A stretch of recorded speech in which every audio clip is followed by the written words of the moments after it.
नमस्कार। कभी सोचा है कि भारत जैसे इतने विशाल और विविध देश को चलाने के लिए क्या कुछ जानना पड़ता है? आज हम इसी की एक झलक देखेंगे, एक फ्यूचर लीडर की सिर्फ एक दिन की पढ़ाई के जरिए। सोचिए, 1 अरब से भी ज्यादा लोग, हजारों भाषाएं, अनगिनत कल्चर्स, इतने बड़े और डाइवर्स देश को चलाना आसान तो बिल्कुल नहीं है।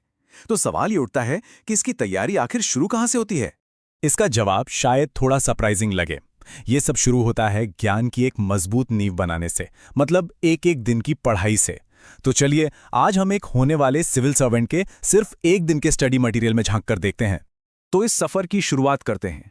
ये सफर जुड़ा है इंडियन एडमिनिस्ट्रेटिव सर्विस यानी कि आईएएस एग्जाम से, जिसे हमारे देश के गवर्नेंस का बैकबोन भी कहा जाता है।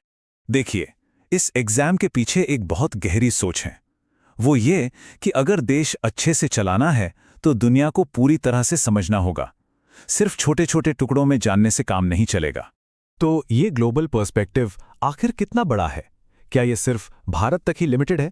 नहीं, इसमें पूरी दुनिया को समझने की बात होती है। अच्छा, जरा यहां देखिए, एक ही दिन की पढ़ाई में कितनी वैरायटी है। एक तरफ है पुर्तगाल की डोरो वैली की ज्योग्राफी और दूसरी तरफ ऑस्ट्रेलिया की इकोनॉमी के फैक्ट्स। इससे पता चलता है कि एक सिविल सर्वेंट को ग्लोबल ट्रेड से लेकर नेचुरल रिसोर्सेज तक सब कुछ समझना पड़ता है। मतलब आप सोचिए, एक ही दिन में आप पुर्तगाल की मशहूर वाइन वाली के बारे में पढ़ रहे हैं और फिर सीधे ऑस्ट्रेलिया पहुंच जाते हैं, ये जानने कि वो दुनिया में सबसे ज्यादा मेरिनो वूल और बॉक्साइट कहां से लाता है।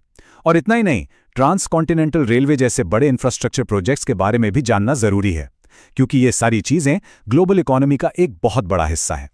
तो असली चैलेंज सिर्फ इन फैक्ट्स को रट्टा नहीं है, बल्कि ये समझना है कि ये सब ग्लोबल लेवल पर एक दूसरे से कैसे कनेक्टेड हैं। ये कनेक्शन समझना ही असली कला है। तो दुनिया की बात तो हो गई, अब आते हैं भारत की गहराइयों में, क्योंकि सीधी सी बात है, जिस देश को चलाना है उसे अंदर से समझना तो सबसे जरूरी है। और भारत को जानने की शुरुआत करते हैं उसकी ज्योग्राफी से। ये जो मैप है, ये है हिमालय की एक बहुत ही शानदार चोटी, नंगा पर्वत का। ये अपनी खूबसूरती के लिए तो फेमस है ही, लेकिन अपने चैलेंजेस के लिए भी जानी जाती है। एक एडमिनिस्ट्रेटर के लिए ऐसे मुश्किल इलाकों को समझना, वहां के लोगों की जिंदगी और उनकी जरूरतों को जानना, ये बहुत ही जरूरी हो जाता है। लेकिन बात सिर्फ पहाड़ की ऊंचाई की नहीं है, इसके पीछे की कहानी भी उतनी ही इंपॉर्टेंट है।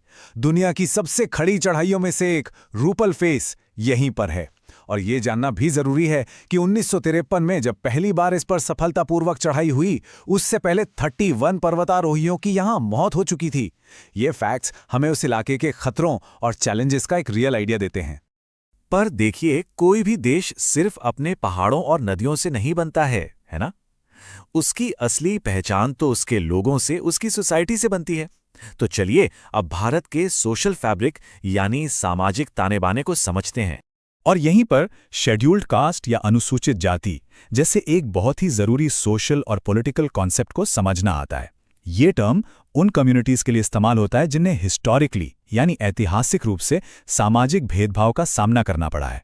वैसे इस टर्म की एक लंबी हिस्ट्री है।